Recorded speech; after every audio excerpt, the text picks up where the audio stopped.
వాళ్ళు చేసే food జిహాదు. Evidence. ఒక్కొక్క కొడుకులు మాట్లాడుతున్నారు, ఒక్కొక్కటి మాట్లాడుతుంది. మళ్ళీ జర్నలిస్ట్ అంటావు, నాకు అదే డౌట్ నీ మీద. లాలా ఎందుకు దొంగ నాటకాలను ఆడుతున్నావు నువ్వు? కాఫీ నీలాగా సైకోల్లాగా బిహేవ్ చేయరు. రండ్రా, నేను ఊసిస్తా, రండ్రా, ఇదిగో ఊసింది పెడతారు. జర్నలిస్ట్ అని చెప్పుకోవడానికి మైక్ ఉంటే సరిపోద్దా? అది ఏ జాతర? గిరిజన జాతర. అండర్లైన్ దిస్ పాయింట్ ఇక్కడే ఉంది. గిరిజన జాతర అంటే అక్కడికి ఎవరు వస్తారండి? ఎక్కువ గిరిజనులు వస్తారు. ఎవరండి? మన గిరిజన బిడ్డలు. వాళ్ళ యొక్క ఆర్థిక పరిస్థితి ఎంత ఉంటుందండి? బిలో పవర్టీ లైన్ చాలా మంది ఉంటారు. ఆ తర్వాత కొంత బిలో మిడిల్ క్లాస్ వాళ్ళు ఉంటారు. తెలంగాణ జాతీయ పండుగలకి ఎవరు వస్తారో కూడా నీకు తెలియదు. సమ్మక్క సారలమ్మ జాతరలకి గిరిజనులే కాదు, రాష్ట్రంలో గవర్నమెంట్ ఎంప్లాయీస్ నుండి సీఎం వరకు చాలా మంది వస్తారు. సో వీళ్ళంతా బిలో పవర్టీ అంటున్నావు నువ్వు, అంతేనా? అయినా ఇన్ని సంవత్సరాలు లేనిది గిరిజన బిడ్డల మీద సడన్ గా ఇంత ప్రేమ ఏంటి నీకు? ఎప్పుడన్నా మాట్లాడినావు నువ్వు గిరిజనుల గురించి? నాకు ఛాలెంజ్ చేసేవాడు ఎందుకు వెళ్ళాలి? సామాన్యుల మీద సామాజిక బాధ్యత ఉన్నవాడు మరి రెస్టారెంట్ల మీద సామాజిక బాధ్యత వీడికి ఎందుకు లేదు? నేను ఛాలెంజ్ చేస్తున్నా, చెప్పండి. ఎందుకు నీకు రెస్టారెంట్ కి వెళ్ళడానికి చేత కదా?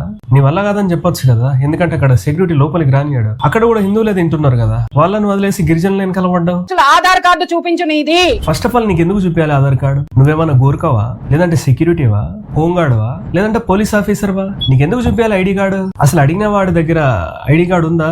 జర్నలిస్ట్ అని చెప్పుకోవడానికి మైక్ ఉంటే సరిపోద్దా? ఫస్ట్ నీ ఐడి చూపి. నిజంగా నువ్వు జర్నలిస్ట్ అయితే ప్రూఫ్ ఏంటి? ఎందుకు ఇలా అనాల్సి వస్తుందంటే జర్నలిస్ట్ నీలాగా సైకోల్లాగా బిహేవ్ చేయరు.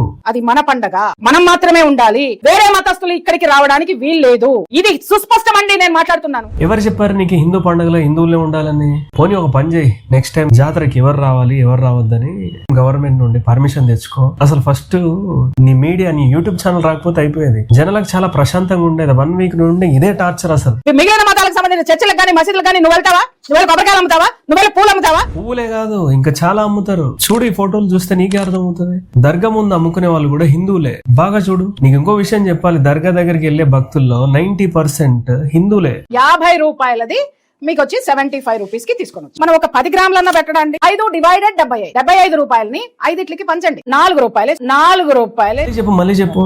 5 డివైడెడ్ బై 75. 5 డివైడెడ్ 75. 4 రూపాయలు వేసుకుంటావా? 4 రూపాయలు. 4 ఏం సరిపోద్ది? 40 వేసుకో. నీకు బేసికల్ లెక్కలే రావట్లేదు. నాకెందుకో డౌట్ వస్తుంది. Uneducated fellow. నీకు 75 రూపీస్ కూడా లెక్క తెలియట్లేదు అంటే నువ్వు మళ్ళీ జర్నలిస్ట్ అంటావు. నాకు అదే డౌట్ నీ మీద. ఇప్పుడు నేను అమ్ముతున్నా, ఇది నీకు ఇవ్వాలి. ఇప్పుడు తినమ్మా.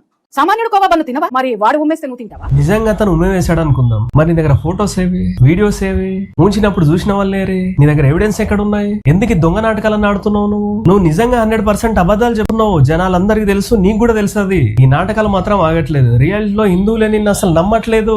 సో నీ అబద్ధానికి బలవంతంగా హిందుత్వాన్ని యాడ్ చేస్తున్నావు. మరి వాడు ఉమ్మేస్తే ఎట్లా తింటున్నావు? ఇది కదా మేము మాట్లాడింది. వాళ్ళ ధర్మము, వాళ్ళ మతము తూక్ చేయకుండా ఏది ఇవ్వదు. నంబర్ ఆఫ్ వీడియోస్ ఉన్నాయి. నీకేం మాట్లాడాలో నీకే అర్థం అవ్వట్లేదు. ఫ్రస్ట్రేషన్ లో అరవడం తప్ప. అది చేసిన వాళ్ళని కూడా అరెస్ట్ చేశారు. తప్పు చేసింది ఎవరైనా తప్పే. అది హిందూ గాని, ముస్లిం గాని, క్రిస్టియన్ గాని, దానికి పనిష్మెంట్ కూడా ఉండాలి. మనిషి చేసిన తప్పుకి మతానికి సంబంధం ఏంటి? అయినా నువ్వు కోబాన్ గురించి చెప్తున్నావు కదా, నీ దగ్గర ప్రూఫ్ ఉంటే పోలీసులకు ఇచ్చి అరెస్ట్ చేపి. అది చేయకపోతే ఫుడ్ సేఫ్టీ వాళ్ళకి కంప్లైంట్ ఇవ్వాలి కదా. ఇచ్చినావా? జనాలు నువ్వు చెప్పేది నమ్ముతారు అనుకున్నావు, కానీ అదే రివర్స్ అయి బెడిచి కొట్టింది. ఇప్పుడు కవర్ చేద్దాం అనుకుంటున్నావు, కానీ జనాలు నిన్న నమ్మట్లేదు. 5,000 మంది జీవితాలతో ఆడుకోవచ్చు. మేడారం జాతర ఇన్ని రోజులు అవుతుంది కదా, ఎన్ని ఫుడ్ పాయిజన్ కేసులు బుక్ అయ్యాయి కొంచెం చెప్తావా? పర్సనల్ గా నీకు ఎవరన్నా చెప్పినారా? తీసుకురా మీడియా ముందుకి.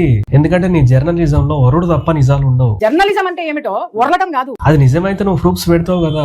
లేవు నీ దగ్గర, ఆధారాలే లేవు. ఆ సాక్ష్యం స్క్రీన్ మీదకి డెఫినెట్ గా వస్తుందని నాకు తెలుసు. వచ్చింది కదా, ఇంకేం కావాలా మీకు? SDPI అక్కడ కూర్చొని ఇట్లా కూర్చున్నాడు. SDPI ప్రెస్ మీట్ పెట్టింది, వెళ్ళి ప్రెస్ మీట్ లో కూర్చున్నాడు. So what? ప్రెస్ మీట్ లో కూర్చుంటే టెర్రరిస్ట్ అయిపోతాడా? నిన్న నాగబాబుతో కూడా కలిసి కూర్చున్నాడు. కొంపదీసి జనసేన పార్టీ వాళ్ళ తెలంగాణ మీద కుట్ర చేస్తున్నారంటవా ఏంటి? నెక్స్ట్ నారా లోకేష్ ట్వీట్ కూడా చేశాడు, నేను వస్తా బన్ను కూడా తింటా అని. మరి నువ్వు చెప్పిన లెక్కల ప్రకారం SDPI తో సంబంధం ఉన్నట్టయినా నారా లోకేష్ కి? కోబన్ అమ్మే వాళ్ళకి చదువు లేదు, అక్షరం ముక్క కూడా రాదు. పెద్ద పెద్ద మాటలు మాట్లాడుతున్నావు నువ్వు. టెర్రరిస్ట్ అని, ఉగ్రవాద సంస్థతోటి ఈయనకి సంబంధాలు ఉన్నాయని ఎలిగేషన్ చేస్తే సరిపోదు, ఎవిడెన్స్ కావాలి. ఎవిడెన్స్. జర్నలిజం తగలయ్య. వాళ్ళు చేసే ఫుడ్ జిహాదు. ఈ ఫుడ్ జిహాదులో ఏం కలుపుతున్నారు నేను చెప్పండి రా. ఒక్కొక్క ఫుడ్ ఉంది, కానీ నేను చెప్పాను ఎందుకంటే నీకు కూడా తెలియదు కాబట్టి. నీకు గొడవలు చేయడం తప్ప, ఈ కాంట్రవర్సీలు చేయడం తప్ప నీకు ఏం తెలియదు. నీకు అన్ఎడ్యుకేటెడ్ ఫెలోస్. జర్నలిజం అంటే ఒక మిర్రర్ లాగా, అందులో మంచి చెడు 2 మాత్రమే ఉంటాయి. దానికి మతం, కులం, ప్రాంతం ఉండవు. నీకు నీ జర్నలిజం కు క్వశ్చన్, మనస్సాక్షి లేకుండా ఎందుకు ఇన్ని అబద్ధాలు ఆడుతున్నావు? జర్నలిజం అంటే అరవడం, ఫ్రస్ట్రేట్ అవ్వడం, అబద్ధాలు ఆడడం, ఎదుటి వారిని కించపరచడమా? ఒకవేళ నువ్వు నేర్చుకున్న జర్నలిజం ఇదే అయితే దేశం కోసం, ధర్మం కోసం, నువ్వు ఈ దేశానికి, ధర్మానికి మాత్రం అవసరం లేదు. నీకు నువ్వు జర్నలిస్ట్ అనుకోవడం తప్ప జనాలు నిన్ను జర్నలిస్ట్ లాగా ట్రీట్ చేయట్లేదు.